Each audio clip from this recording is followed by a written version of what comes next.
Salut tout le monde! Comme vous avez pu le voir dans le titre, aujourd'hui on se retrouve pour une nouvelle vidéo sur les anciennes attractions de Phantasialand. Alors Phantasialand est un parc en Allemagne qui n'a pas énormément de place malheureusement, et du coup régulièrement ils sont obligés de supprimer leurs anciennes attractions pour en faire des nouvelles. Dans cette vidéo, nous allons partir à la découverte des anciennes attractions du parc. C'est parti!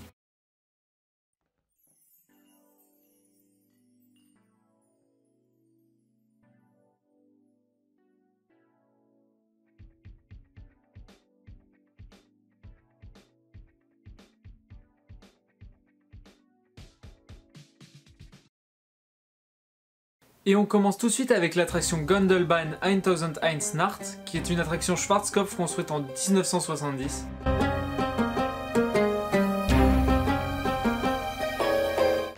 L'attraction a été construite par Schwarzkopf et a ouvert en 1970.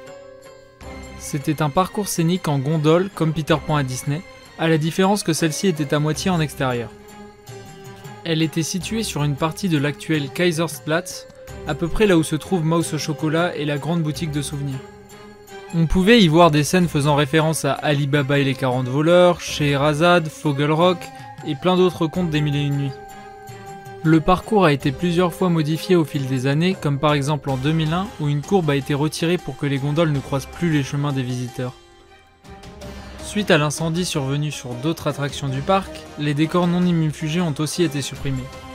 Quelques années après l'ouverture du Gondelbahn, le parc a ouvert le Café Oriental. L'attraction et le café formaient un petit land sur l'Orient qui a disparu du parc à la fermeture de l'attraction en 2009.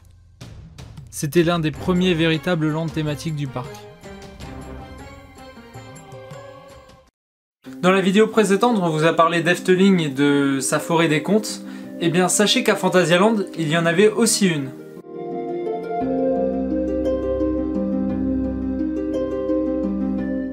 La forêt des contes a ouvert en même temps que le parc en 1967 et lui a donné une réputation de parc sur les contes de fées classiques.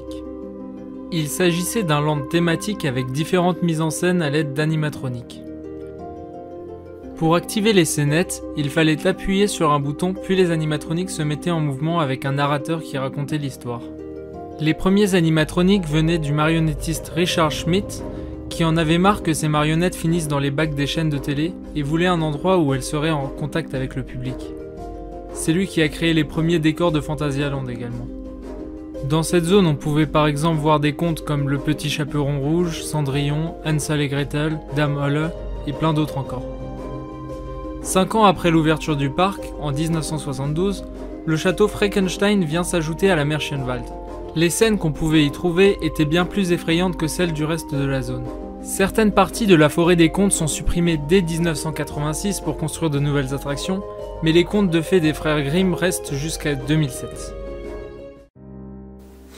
Inimaginable maintenant, à l'époque il y avait aussi un monorail à Phantasialand, un peu comme le P-Express à Europa Park.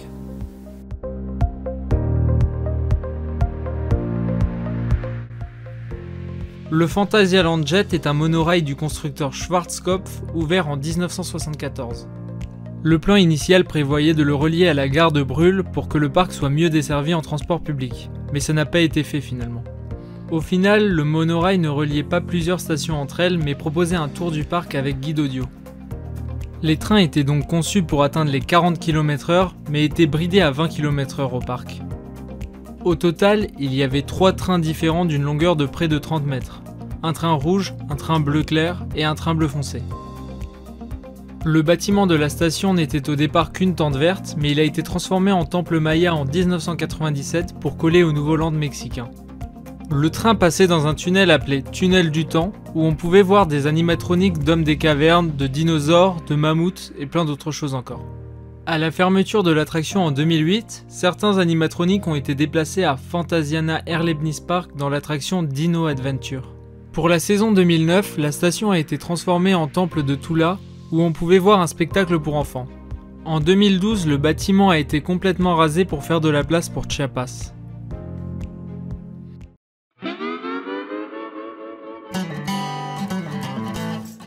Wildwasserbahn était une attraction de type Flume Ride du constructeur Mack Rides.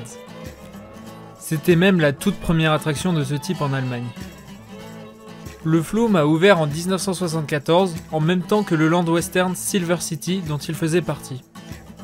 Le thème était donc clairement américain, même si on pouvait y voir de nombreuses allusions au Canada. Le parcours initial était long de 1,3 km.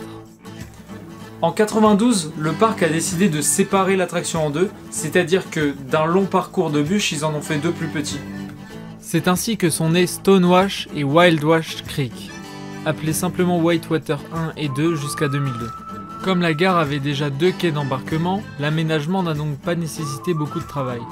À l'ouverture de Colorado Adventure, une storyline reliant les deux attractions a été écrite. Le shérif de la ville devait remonter le fleuve pour arrêter une bande de voyous qui avait commis un braquage. Ceux-ci avaient fui à l'aide d'un train à travers les montagnes du Colorado. À la fin de la saison 2011, les deux parcours ont été rasés pour laisser leur place au meilleur flume du monde, Chiapas. Puisqu'on est à Silver City, on enchaîne tout de suite avec un dark ride sur le thème du western.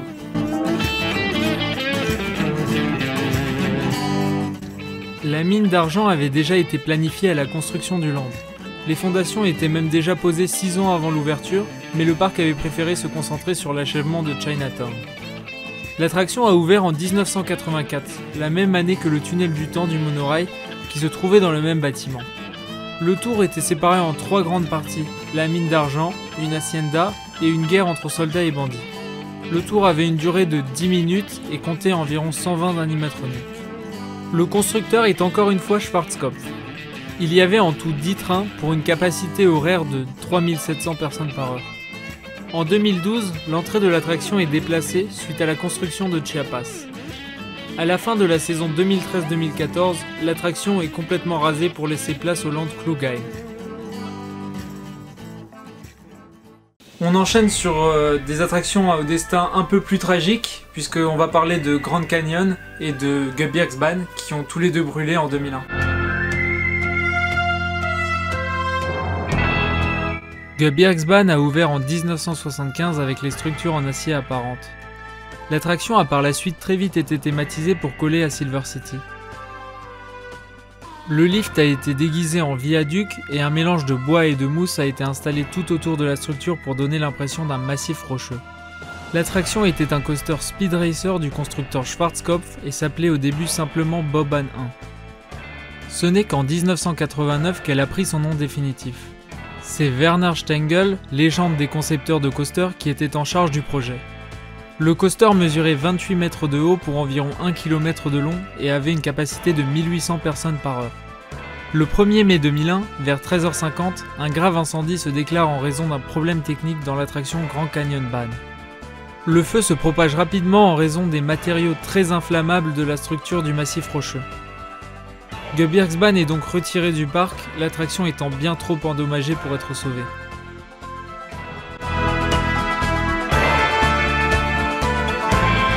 Grand Canyon Bahn a ouvert 3 ans après Gebirgsbahn, en 1978 donc, dans la même structure que ce dernier. Il s'agissait d'un powered coaster Schwarzkopf, lui aussi conçu par Werner Stengel. Il avait une capacité de 1200 personnes par heure et une hauteur de 5 mètres de haut. Jusqu'en 89, le coaster s'appelait simplement Bobbahn 2, c'était un peu le petit frère du Bobbahn 1 juste au-dessus. Le parcours était très court mais faisait 4 tours de circuit avant de s'arrêter en gare. Le coaster a pris feu le 1er mai 2001, détruisant avec lui la structure complète des deux attractions, ainsi que le théâtre de Tanagra juste à côté. En 2002, River Quest est construit à l'emplacement des deux coasters disparus. Prenons maintenant la direction de l'emplacement actuel de Wacobato, où se trouvait avant l'attraction Seeräuberfahrt nach Cartagena.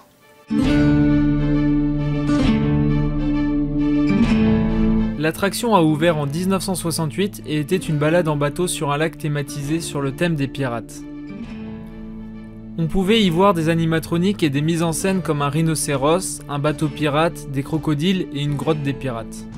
L'attraction était la plus longue du parc et il était même autorisé de manger à l'intérieur, chose rare dans un parc. La gare était conçue comme un petit château colonial orné de sabres, de canons et d'autres éléments rappelant le thème de l'attraction. En 1978, la grotte des pirates a été ravagée par une tempête et a dû être démolie. C'est pourquoi en 1979, le parc a décidé de changer le thème et le nom de l'attraction. Elle devient Wikingerbåtsfart. Le parcours reste le même, mais l'attraction prend un thème viking. Les décors ne changent pas énormément, mis à part la grotte. L'attraction a fermé ses portes en 1999 car la qualité et le niveau de l'eau étaient en baisse constante. À la fin des années 70, le parc a décidé d'installer un cinéma 3D, Ciné 2000.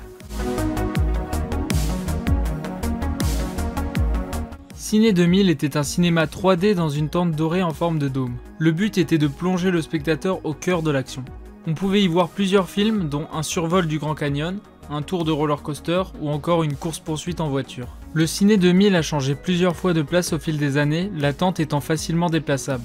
Il était par exemple à l'emplacement de la Silver Mine, de la gare de Black Mamba et vers Colorado Adventure dans l'ancienne tente de Galaxy 360. L'attraction Galaxy 360 a ouvert 4 ans après Ciné 2000 et était quasiment identique à cette dernière. C'est pourquoi l'attraction n'a pas duré longtemps et les deux ont fini par fusionner en 85. Ciné 2000 a fermé ses portes en 1995 pour laisser sa place à Colorado Adventure. L'attraction n'avait plus trop d'utilité dans le parc suite à l'ouverture un an plus tôt de Galaxy.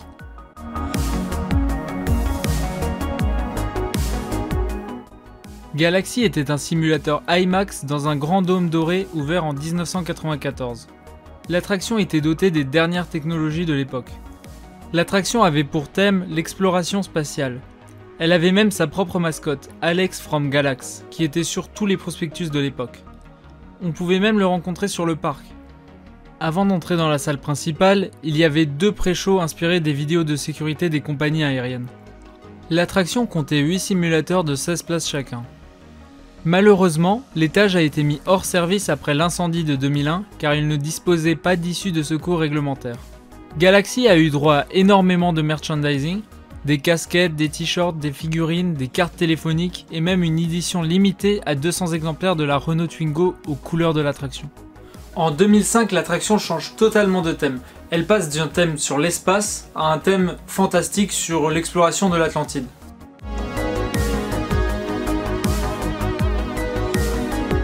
Le thème change totalement. L'exploration spatiale est abandonnée au profit d'un thème plus fantastique, l'exploration de l'Atlantide. En 2016, l'attraction est déconstruite peu à peu. Elle était située sur une partie du nouveau land Rookburg, ouvert l'année dernière. On en a maintenant terminé avec les grosses attractions de Fantasyland, mais il y a encore quelques petites attractions qui méritent d'être citées. Parmi elles, on peut citer Old Timer Ban, donc c'est une attraction de taco. À l'ouverture du parc, il y avait aussi Pony Ride Ban, donc c'est une attraction de chevaux mécaniques comme on en trouve dans beaucoup de parcs. À une époque, on pouvait également retrouver Binchenflug et Jumbo, qui étaient tous les deux des petits carrousels pour enfants. À l'emplacement actuel de Talocan aussi, il y avait plusieurs attractions au fil des années. Donc d'abord, il y avait Polyp, qui a été rethématisé en Spider. C'était un flat ride un peu comme l'Hydre de Lerne au parc Astérix, donc un modèle assez classique. Au même emplacement, il y a eu plus tard Condor, donc c'était un flat ride de US Park Attraction. Sous les gondoles des 1001 nuits dont on a parlé précédemment, il y avait aussi 2 attractions. Donc Botti Schwartz, c'était une petite balade en bateau, et Walzertraum, une petite balade en bouée. À un moment, on pouvait aussi retrouver dans le parc Crazy Loop, c'était un breakdance de chez Fabry. Et pour finir, je vais vous parler d'une attraction qui n'a pas vraiment disparu puisqu'elle existe encore sous le nom de Crazy Bats en VR. C'était d'abord le Space Center, donc une attraction thématisée sur l'espace. Puis ensuite, ça a changé de thème pour Temple of the Nighthawk, puis pour Crazy Bats comme on la connaît actuellement. Et c'est ainsi que cette vidéo s'achève. Bien sûr, j'ai pas pu parler de toutes les attractions qui ont été supprimées parce qu'à Fantasyland, il y en a vraiment beaucoup. Si ça vous a plu, n'hésitez pas à vous abonner, à commenter, à laisser un pouce bleu, ça fait toujours plaisir. À la prochaine, salut!